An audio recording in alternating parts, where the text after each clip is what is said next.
ఒక గ్రామంలో అను అనే తెలివైన బాలిక ఉండేది.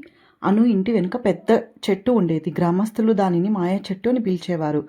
ఎందుకంటే ఆ చెట్టు రాత్రిలో నీలిరంగు వెలుగులతో మెరిసిపోతుందని అందరూ చెప్పేవారు. భయంతో ఆ చెట్టు దగ్గరికి ఎవరూ వెళ్ళేవారు కాదు. కానీ అనుకి మాత్రం ఆ చెట్టు గురించి తెలుసుకోవాలని ఆసక్తి ఎక్కువగా ఉండేది. ఒకరోజు సాయంత్రం ధైర్యంగా అను చెట్టు దగ్గరకు వెళ్ళింది. చెట్లు వేర్ల మధ్యలో ఒక చిన్న తలుపు కనిపించింది. ఆశ్చర్యంగా అను తలుపు నెమ్మదిగా తెరిచింది. లోపల వెలుగులతో నిండిన ఒక అద్భుతమైన ప్రపంచం కనిపించింది. అక్కడ చిన్న జంతువులు, పక్షులు మాట్లాడుకుంటూ సంతోషంగా జీవిస్తున్నాయి. మా ప్రపంచం మంచి మనసున్న వారికి మాత్రమే కనిపిస్తుంది. ఈ రహస్యాన్ని ఎవరికీ చెప్పొద్దు అని అనుకి చెప్పారు. అను ఆనందంతో తల ఊపింది. ఆ రోజు నుండి అను గ్రామంలో అందరికీ సహాయం చేస్తూ ప్రేమతో ఉండేది. కొంతకాలానికి గ్రామంలో ప్రజలందరూ మంచితనంతో మారిపోయారు. ఆ తర్వాత మాయా చెట్టు వెలుగులు నెమ్మదిగా మాయమైపోయాయి. ఎందుకంటే గ్రామం మొత్తం మంచితో నిండిపోయింది.